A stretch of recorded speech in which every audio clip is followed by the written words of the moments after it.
See, because there are so many voices in the world L'hebdo du quartier. that it's very difficult to tell who's telling the truth. Vous êtes sur l'hebdo du quartier. Bonjour, bonsoir à tous, vous écoutez l'hebdo du quartier, votre agenda de la semaine sur Quartier des Ondes, c'est Alan Barraud au micro, et pour cet hebdo je ne suis pas seul, pas aussi seul que la dernière fois, en tout cas Noé est avec moi. Salut Noé, tu vas bien ? Je vais bien, c'est l'été. Ah, aujourd'hui du coup on reste en France, mais en fait pas vraiment, de quoi vas-tu nous parler ? En effet, le bruit du monde en ce moment est un peu français. C'est le bruit des émeutes et le bruit des violences, le bruit de la haine et de l'exclusion. Il me paraissait important d'écouter ce que les autres pays et les autres continents ont à dire de notre actualité. Aujourd'hui, changeons de registre, c'est une revue de presse internationale sur les émeutes qui ont suivi la mort de Naël que je vais faire à ce micro. Mais bien, merci beaucoup, c'est un sujet très actuel en tout cas. Et aussi comparé à la semaine dernière, j'ai reçu un invité, Antonin Djadel, éducateur socio-sportif et coordinateur de projet au Cercle Paul Bert du Blône-Landrel. Et par souci d'organisation, Antonin n'est pas avec nous en studio. Nous avons enregistré ce matin l'interview en différé. En effet, le Cercle Paul Bert du Landrel organise 3 semaines d'animation sportive, culturelle et conviviale au parc d'Herzégovine et au square de Galicie. C'est du lundi au vendredi, entre 15h et 22h, pile entre le métro du Blône et le centre commercial du Landrel. De toute manière, vous ne pouvez pas les louper. Vous aurez le plaisir de découvrir Antonin et les activités du Summer Landrel dans quelques minutes. Mais avant ça, voici l'agenda de la semaine. Quartier des Ondes, the voice of the street. Quartier des Ondes, la voix des quartiers. Quand on veut sortir un peu de chez soi, une des galères, c'est souvent de savoir se renseigner sur les activités de son quartier. Quel site internet, quel asso, quel groupe Facebook, quel lieu d'information, où sont les panneaux. On a parfois l'impression qu'il faut suivre 15 000 comptes Facebook pour se tenir au courant. Eh bien, la direction de quartier Sud-Est vous a concocté un résumé des différentes manières de rester informé sur le quartier. Premièrement, il vous conseille d'écouter l'hebdo du quartier, donc ça fait plaisir. J'espère en tout cas que vous êtes satisfait des informations qu'on vous donne chaque semaine. Il y a aussi le site internet qui s'appelle « Où trouver les informations dans mon quartier ». Donc c'est plutôt clair comme nom. Vous pouvez le trouver en tapant son nom sur Google, mais je vais mettre toutes les informations en description du podcast de cette émission. Vous aurez comme ça accès aux différents QR codes et adresses. Vous pouvez aussi vous renseigner sur le site de Cet été à Rennes. Une grande partie des événements organisés sur tout Rennes est renseignée sur ce site. En dehors d'Internet, il y a des panneaux de quartier qui sont présents devant les centres commerciaux Sainte-Élisabeth, Italie, Landrel et devant le centre culturel du Triangle. Il y en a aussi près des stations de métro, devant le centre social Carrefour 18, aussi au centre Alain Savary, près du City Stade. Et il y a ce qu'on appelle le totem devant la direction de quartier Sud-Est. Ils auront d'ailleurs une carriole qui se déplacera bientôt dans le quartier. Elle est actuellement en réparation, mais ça ne devrait pas tarder à finir. Maintenant qu'on sait comment se renseigner, regardons un peu ce que Rennes nous propose. On va parler tout à l'heure du Summer Landrel, 3 semaines d'animation estivale organisées par le cercle Paul Bert Blône-Landrel. Mais au Blône, on a la chance d'avoir 2 cercles Paul Bert. Dans la même veine que Summer Landrel, le cercle Paul Bert Blône-Savary propose sa propre animation estivale, Savary en fête, du 10 au 26 juillet. C'est 2 semaines et demie d'animation sportive et culturelle, parcours, tennis-ballon, escrime, ultimate, boxe et même du kart à pédale. Stylé. Barbecue, café-échange, structure gonflable, jeux d'eau, jeux en bois, cerf-volant et la liste est encore longue. C'est le lundi, le mardi et le mercredi de 15h à 22h dans notre cher quartier du Blône au niveau du cercle Paul Bert Blône-Savary. Transat en ville revient du samedi 8 juillet au samedi 19 août 2023. La ville de Rennes revient nous proposer détente et animation avec son festival Transat en ville. Un festival gratuit qui vient occuper le centre-ville du samedi 8 juillet au samedi 19 août. Au programme, des concerts les mercredis et samedis, place de la mairie à partir de 20h, les jeudis dans les quartiers à 20h, des spectacles jeunesse chaque dimanche au parc du Tabor à partir de 16h, et l'espace détente, place de la mairie, plein de transats et parasols seront mis à disposition des Rennais. Petite précision, le spectacle du dimanche 9 juillet se passe au Blize et non au Tabor. Le Blize, c'est la patinoire de Rennes proche des Gailleuls qui se transforme l'été en parcours patin à roulettes. Vous ne glisserez plus, vous roulerez, mais attention quand même aux collisions. En effet, être dans l'entraide et la solidarité sans parler d'argent, c'est parfois compliqué. Vous savez à quel point l'argent joue un rôle dans nos vies, que ce soit au niveau de la santé, de l'alimentation, des vêtements ou même de la mobilité. Sauf que lorsqu'on est dans l'entraide et la solidarité, on souhaite aussi faire tomber en quelque sorte ces barrières financières, ces prises de tête liées à l'argent. Et c'est l'envie du centre social Tiblone qui ouvre une zone de gratuité le mardi 11 juillet de 14h à 17h sur la Rambla du Triangle.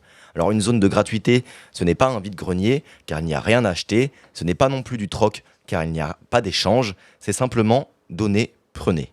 Donc venez déposer tout ce dont vous n'avez plus besoin. Évidemment, il faut que ça soit propre et utilisable. Et à l'inverse, prenez gratuitement ce dont vous avez besoin. Et ça, même si vous n'avez rien déposé avant. Dans tous les cas, c'est gratuit, l'argent est exclu. C'est sur la Rambla le mardi 11 juillet de 14h à 17h avec le centre social Tiblone. On fait un break dans l'actualité pour vous parler de prévention. En effet, originaire des forêts tropicales d'Asie du Sud-Est, le moustique tigre a été signalé dans les 4 départements bretons en 2022. Dans la plupart des cas, la piqûre de moustique tigre n'est pas dangereuse et disparaît rapidement. Mais certains d'entre eux peuvent être porteurs de 3 maladies graves, la dengue, le virus Zika et le chikungunya. Pour le moment, ils sont encore à l'état de larves ou d'œufs. Mais pour éviter cette invasion, cet été, la ville vous conseille de vider le moindre centimètre cube d'eau stagnante dans vos jardins. Une checklist anti-moustique tigre a été rédigée, je vous la mettrai en description du podcast de cette émission. En lisant ce document, vous aurez toutes les cartes en main pour combattre les moustiques tigres et les signaler. N'oubliez pas, la principale, c'est de faire très attention aux eaux usées et stagnantes, que ce soit celle d'un cendrier de jardin, du siphon de votre évier ou d'un récupérateur de pluie, le danger est le même. Deuxième flash info, la déchetterie mobile revient au Blône, avenue Italie du 10 juillet au 15 juillet. La déchetterie mobile se déplace dans les différents quartiers rennais afin de faciliter la vie des habitants pour qui c'est parfois très contraignant de se déplacer pour jeter des déchets qui peuvent être encombrants ou lourds. Les déchets classiques sont acceptés, les déchets classiques acceptés dans la plupart des déchetteries sont également pris en charge par la déchetterie mobile, sauf les végétaux, les gravats, le plâtre et l'amiante. Mais vous pouvez jeter vos encombrants comme les vieux meubles, les fauteuils, vos déchets d'équipements électriques et électroniques, vos cartons, votre ferraille, l'huile, les pneus, les piles, le textile, donc les vêtements et autres, et même les déchets dangereux comme la peinture et les solvants. Alors, elle sera présente le lundi de 13h à 18h, le mardi du mardi au vendredi de 11h à 18h, et le samedi, elle sera présente de 10h à 17h. Il fait chaud, mais ce n'est pas une raison pour stopper les activités physiques, au contraire. Préparez de quoi vous hydrater et rendez-vous le 13 juillet pour une après-midi sportive. Organisée par plusieurs organismes du quartier, comme la Maison des Squares, le CECLPN, le Crabe Rouge, le Cercle Paul Bert Blône, Braise Insertion Sport, la Direction des quartiers Sud-Est, Avenir, le 4 bis, la Bibliothèque du Triangle, la Cité et Médiation et la Maison du Projet Urbain. Ils sont nombreux. Hein. Oui. Vous commencez avec un rallye au barbecue à 14h, un moyen original de redécouvrir le quartier du Blône et les lieux à destination des habitants. Le rallye peut se faire seul, en famille ou entre amis et prendra la forme d'un jeu de piste. Le départ du rallye se fait de l'espace social commun, 7 boulevard de Yougoslavie. À partir de 16h, les activités sportives seront proposées au complexe sportif Le Banquinet. Il y aura aussi un château gonflable, ça c'est le feu. Une fois bien dépensé, vient 19h30. 19h30, c'est le moment de retrouver des forces autour d'un barbecue de quartier bien mérité qui se tiendra lui aussi au complexe sportif La Banquenet. Ouais, c'est la Banquenet, c'est ça. Je pense que vous êtes déjà convaincus, c'est le jeu du 13 juillet de 14h à 22h dans notre quartier du Blône. Eh bien, merci Noé. On va passer maintenant à l'instant chronique que tu nous as préparé. Donc Noé, tu vas nous faire une revue de presse internationale sur la mort de Naël et ses réactions, donc du coup dans les médias internationaux. Tu vas nous parler des analyses, des commentaires de correspondants et des journalistes allemands, belges et algériens, russes et encore d'autres. Après l'Ukraine, la Syrie, la Turquie et le Venezuela, j'avais envie de ne pas traverser les frontières. L'actualité chaude et même brûlante s'invite dans nos rues. Un jeune homme de 17 ans, mardi 27 juin, a été abattu à bout portant par la police à Nanterre, à côté de Paris. Un tir non justifié, comme le révèle la vidéo qui a capté la scène. Depuis 10 nuits, avec une intensité variable, mais une violence tout aussi forte, se sont embrasés les banlieues comme les centres-villes d'Île-de-France et de certaines agglomérations en province comme à Marseille. Des centaines de jeunes se retrouvent dans la rue pour s'en prendre à des édifices et du mobilier public, commissariats de police, mairies, maisons de quartier, écoles, bibliothèques, bus. Ils sont incendiés, dégradés, pris pour cible par des mortiers d'artifice et quant au commerce, certains sont pillés. Émeutiers, journalistes, policiers, c'est à croire que, passé 20 heures, les rues de Nanterre ne connaissent plus que ces 3 espèces. Remarquez les correspondants du quotidien belge Le Soir, en dépit d'un témoignage plus bas dans l'article du journal publié lundi, de parents d'élèves déterminés à éviter les dégâts sur leur école. Ça fait 3 nuits blanches qu'on sort et on a des obligations en journée, on commence à fatiguer, disait l'un d'eux. Malgré la mobilisation des parents et la bonne volonté qu'ils peuvent apporter pour un retour au calme, le constat est sombre. Qu'un policier tue un jeune homme de banlieue, un jeune homme, soit dit en passant, d'ascendance maghrébine, rappelle trop le quotidien de violence sociale, de désinvestissement politique qui touche ces quartiers ghettoisés, pauvres et délabrés. Interrogé par le journal belge Le Soir, le maire de Trappes, dans les Yvelines, Ali Rabé, prévient que tant qu'il y aura des enclaves de pauvreté et des enclaves de richesse, rien ne sera possible. Il en va du pacte républicain qui serait trahi, si rien n'est fait. La question est de savoir si l'action est de nature à régler structurellement les difficultés. Pour lui, la réponse est non, car il faut agir sur le logement, permettre de répartir les plus démunis équitablement dans les villes afin d'éviter toute concentration de pauvreté et de revoir la carte scolaire pour plus de mixité sociale. Le journal espagnol El Mundo pointe du doigt, lui, un problème plus ancien lié à l'immigration, c'est-à-dire à l'exclusion des populations qui, depuis les années 60, ont quitté la rive voisine de la Méditerranée pour s'installer en France. L'exemple cité par le quotidien madrilène est Clichy-sous-Bois, la ville marquée en 2005 par des émeutes sans précédent après la mort de Ziyed et Bouna, 2 adolescents d'origine africaine, dans un transformateur électrique après avoir fui la police. Depuis 2005, rien n'a changé dans cette ville. Le chômage est toujours élevé, 18,3%, soit 10% de plus que la moyenne nationale. Du point de vue du journal ibérique, Clichy représente ces espaces où l'un des problèmes structurels de la France saute aux yeux, l'échec du système d'intégration d'une grande partie de sa population. Un échec qui amène beaucoup de jeunes, comme Ziyed et Bouna en leur temps, et aujourd'hui Naël, à avoir instinctivement peur de la police et donc de l'État. L'hebdomadaire allemand Die Zeit a le tournis parce qu'il a l'impression que les mêmes scènes se répètent à intervalles réguliers dans les banlieues françaises précarisées, comme si ce pays se trouvait dans une boucle désespérée dont il ne parvenait pas à sortir. Rappelons qu'en Allemagne, les violences policières sont plus rares. La police y a une formation beaucoup plus longue, 3 ans contre 22 mois en France. En 10 ans, une seule personne est morte par un tir policier après un refus d'obtempérer. En France, pour la seule année 2022, c'est 13 morts. La BBC, la British Broadcasting Corporation, la radio britannique, par un triste euphémisme, suggère fortement que quelque chose ne va pas, même si elle ne conteste pas qu'un refus d'obtempérer est une infraction grave. En 2017, dans un contexte de sidération après l'agression au cocktail Molotov de 3 policiers dans leur voiture, le gouvernement de Bernard Cazeneuve a fait voter une loi étendant le cadre d'usage de l'arme à feu. Les policiers étaient dorénavant autorisés à tirer sur des véhicules en mouvement susceptibles de constituer un danger pour leur vie ou celle d'autrui. Un cadre juridique flou aussi, qui donne toute latitude aux policiers pour interpréter la situation et pour y répondre dans le feu de l'action. Depuis 2017, les tirs mortels sur des véhicules en mouvement ont été multipliés par 5, contre une hausse de refus d'obtempérer multipliée de 1,3.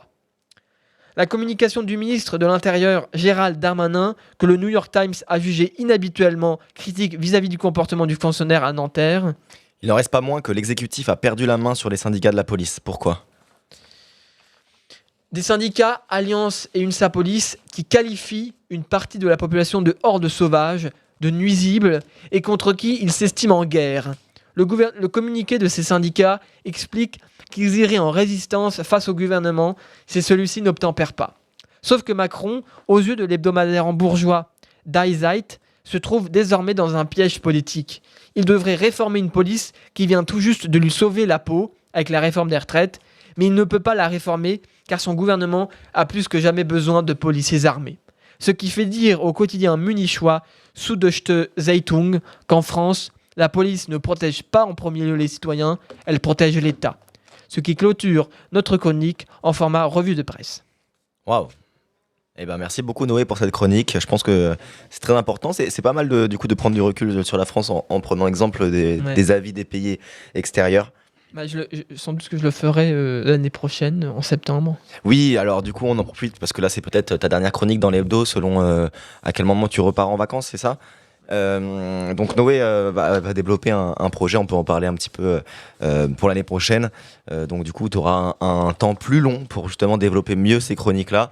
Vas-y, je te laisse en parler si tu veux, si tu as déjà quelques petits trucs à nous dire. Oui, un temps plus long, entre 5 et 10 minutes, où je rajouterai à mes commentaires des interviews de personnes qualifiées dans l'actualité internationale ou des captations de reportages qui évoquent un fait d'actualité à l'international. Mais ça restera toujours sur l'angle de la géopolitique et des affaires internationales. Voilà. Eh bien super, en tout cas on a hâte d'entendre ça, en tout cas c'est cool si tu arrives à illustrer justement avec des reportages tous ces propos. On va passer à l'interview d'Antonin Jadel, éducateur socio-sportif et coordinateur de projet au Cercle Paul Bert du Blône-Landrel pour les 3 semaines d'animation, le Summer Landrel. Cela fait plus d'un siècle que les Français se battent pour la liberté de la presse, pour la liberté de réunion, pour la liberté d'association. Créer une association sportive, une association culturelle, une association de caractère spirituel, ça nous regarde. La parole aux assos. Bonjour à toutes et à tous, c'est l'été à Rennes et croyez-moi, le Blône ne va pas s'éteindre. L'association Le Cercle Paul Bert maîtrise la situation, c'est le retour du Berry Plage côté Villejean Kennedy, du Breaking Holiday à Bréquigny et du Summer Landrel au Blône. Le Summer Landrel, c'est 3 semaines d'animation sur le mois de juillet, du lundi au vendredi, entre 15h à 22h. Et 22h sur la plaine d'Herzégovine et le square de Galicie. C'est pile entre le métro du Blône et le centre commercial du Landrel. Pour en parler aujourd'hui, je suis en compagnie d'Antonin Jadel, éducateur socio-sportif et coordinateur de projet au Cercle Paul Bert du Blône-Landrel. Bonjour, tu vas bien ? Ça va, bonjour à tous. Si j'ai bien compris, tu es un petit peu le cerveau général du Summer Landrel cette année ? Ouais, c'est un beau compliment ça. Je vais me le jeter des fleurs, ouais, on va dire ça, ouais, carrément. Ouais, super, on va revenir du coup un petit peu plus à la fin de l'émission sur l'asso et ton travail. Ouais. Mais d'abord, on va se concentrer sur le Summer Landrel. Donc tu n'hésites pas à me couper si je dis des bêtises, mais c'est 3 semaines d'animation loisirs, sportifs, culturels et tout public. Plusieurs espaces, comme un espace habitant, un espace pratique sportive ou encore un espace jeu de société. Vraiment beaucoup de choses à faire, plein de sports comme le futsal, tir à l'élastique, volley, hockey, tchoukball, boxe et d'autres. Tournois, courses d'orientation, grands jeux, structures gonflables, jeux en bois et jeux de société, karaoké, ateliers créatifs aussi avec des ateliers bracelets et broderie, des spectacles, des soirées habitantes et des barbecues. Et encore, je n'ai pas tout dit, mais vous êtes combien à travailler là-dessus ? On est pas mal. Sur l'été, on est 7. On est 7 à bosser. Je suis le seul permanent du Cercle Paul Bert à travailler donc, pour le Summer Landrel. Et puis, il y a une petite équipe autour de moi qui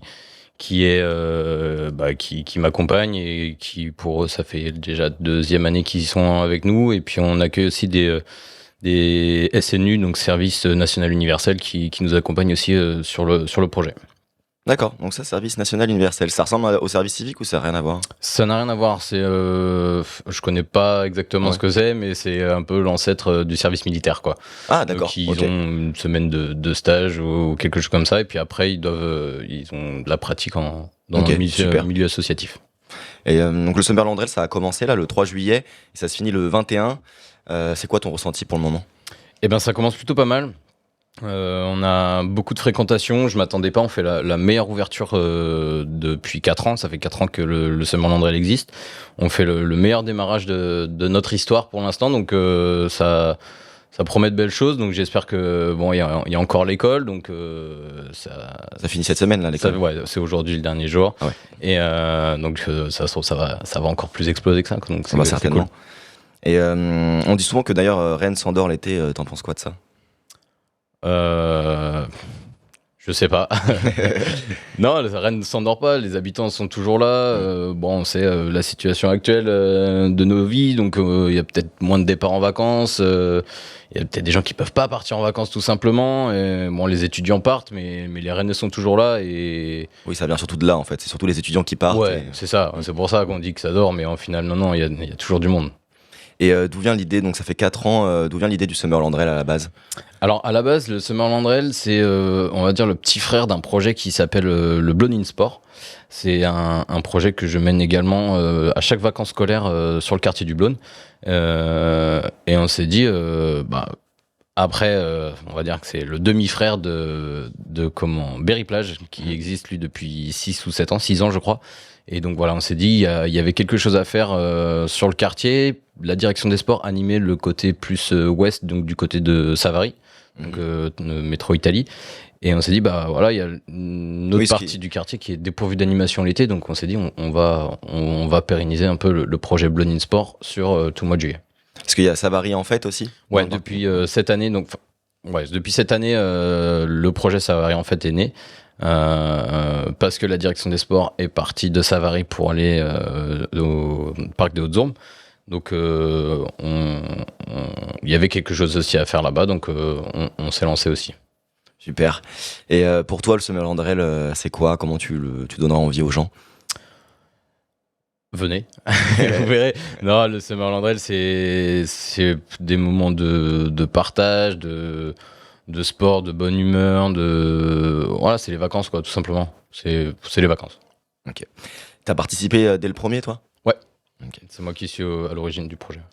Et parmi autant d'activités, on va pas pouvoir parler de toutes, mais j'en ai sélectionné 3-4 qu'on va pouvoir aborder un petit peu. On peut commencer par le plus important, en tout cas subjectivement, les soirées barbecue du vendredi soir. L'Ultimate Barbecue, alors je sais pas si ça correspond à la même chose. Comment ça se passe? C'est un repas partagé? Ouais, alors le barbecue, ouais, on met à disposition un barbecue, on fait les braises et puis les gens amènent ce qu'ils veulent, on cuit pour eux. Et puis voilà, c'est vraiment un moment de convivialité. Ok, donc c'est un grand barbecue que vous installez. C'est ça. Et par contre, c'est vous qui maîtrisez du coup effectivement le feu, etc. Ouais. Ok. Ouais. Et vous en avez déjà fait l'année dernière? Oui, ouais, carrément. L'année dernière, tous les vendredis, on fait ça. Okay. Donc chaque personne ramène son repas. Du coup, revenez. Hein. C'est le vendredi soir, c'est ça? C'est tous les vendredis soirs. Ok. Moi, j'ai l'impression que dans le quartier, les repas partagés, ça se fait assez souvent et ça a l'air de vachement bien marcher. Faudrait que je vienne. Alors chez nous, c'est un peu particulier. On a beaucoup d'enfants. On invite vraiment les familles à nous rejoindre sur ces temps-là. Alors on a un autre temps familial qui s'appelle le Café Échange, qui est animé par notre animatrice habitante du CPB Blône Landrel, qui c'est un temps d'échange autour d'un café, mais on a ce temps de familial de barbecue où on invite vraiment aussi les familles. C'est beaucoup les enfants qui arrivent avec leur merguez, leur viande à griller, mais là on invite vraiment aussi les familles à se joindre à nous. Le Café Échange, ça se passe à quel moment? Alors c'est les lundis, mercredis et vendredis. C'est de 15h à 18h30, 19h. Okay. Et donc voilà.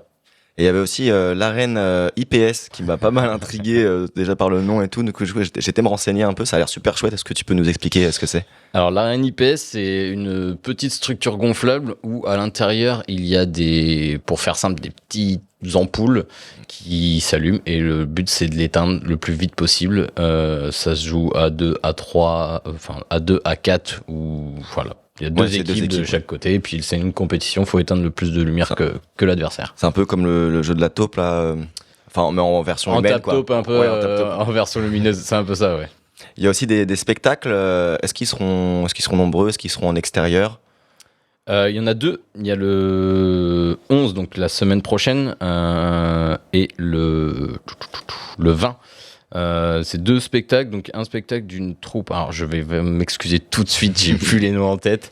Voilà, 2 spectacles. Il y a celui du 20 et un spectacle itinérant, donc sur toute du Square Galicie jusqu'au Cercle Paulbert Blône Landrel. Donc voilà, c'est deux artistes, c'est entre poésie et hip-hop pour celui-là. Oh, c'est intéressant. Ça devrait parler en tout cas aux jeunes du quartier. J'espère, ouais. Et pareil, il y a des tournois. Est-ce que c'est des tournois sportifs exclusivement? Ouais, c'est en général. Donc, on est quasiment tous dans l'équipe éducateur sportif. Donc, voilà, le sport, c'est un peu notre dada. Donc, ouais, on fait beaucoup de tournois de foot, tournois de volley. Après, le programme est établi, mais il peut changer en fonction des envies des gens. S'ils veulent faire d'autres trucs, on peut faire d'autres tournois aussi. Tournois de belote, s'il y a des amateurs de belote, ou tournois de palais, peu importe. Allez, y a pas c'est de souci. ouvert. Proposez vos idées, du coup. Donc, vous êtes sur tous les fronts, en fait, entre festivités, repas, activités culturelles, sportives. Impossible de pas trouver quelque chose pour soi. Mais pour faire tout ça, est-ce que vous faites intervenir d'autres associations que le Cercle Paul Bert? Alors cette année non, on est tout seul. Alors les années passées, on faisait intervenir d'autres assos sur des sports qu'on maîtrisait un peu moins. Je pense au foot américain, je pense au baseball, je pense à la lutte. Voilà, on faisait venir d'autres assos. Alors je dis des bêtises, il y a un animateur tennis de table qui vient aussi tous les jeudis. Et on a notre éducateur boxe qui vient, donc qui est éducateur au Cercle Paul Bert, qui vient aussi les lundis et vendredis. Mais sinon, non, on est multitâche. On arrive bientôt sur la fin de la mission. On revient, donc n'oubliez pas le Summer Landrel, c'est 3 semaines d'animation au parc d'Herzégovine, entre le métro du Blône et le centre commercial du Landrel. C'est tout public, à destination des habitants, que du love, du partage, de l'amusement, de la convivialité, du sport. C'est maintenant, donc soyez au rendez-vous. Et j'ai quelques petites questions technico-pratiques. Déjà, ça ne va pas être toutes les activités en même temps. Comment se tenir informé sur les activités, en fait, au fur et à mesure du... Alors, n'hésitez pas à suivre notre page Instagram, déjà, qui est très active, où chaque jour, on met le programme de la journée. Vous pouvez venir nous voir, on peut vous donner un petit flyer avec le programme d'activité aussi. Je vais rappeler quand même que le Summer Landrel, vous venez quand vous voulez, vous partez quand vous voulez, vous venez juste nous voir, on note votre prénom et c'est tout. Il y a pas tout est gratuit, il y a rien de payant, vous n'avez pas 1 euro à dépenser. Et voilà, vous venez, vous partez, vous revenez. Voilà, c'est vraiment ouvert à tous et comme tu l'as dit, c'est que du love, que du kiff quoi. Donc voilà, du sport, de la bonne humeur et voilà, n'hésitez pas à passer nous voir.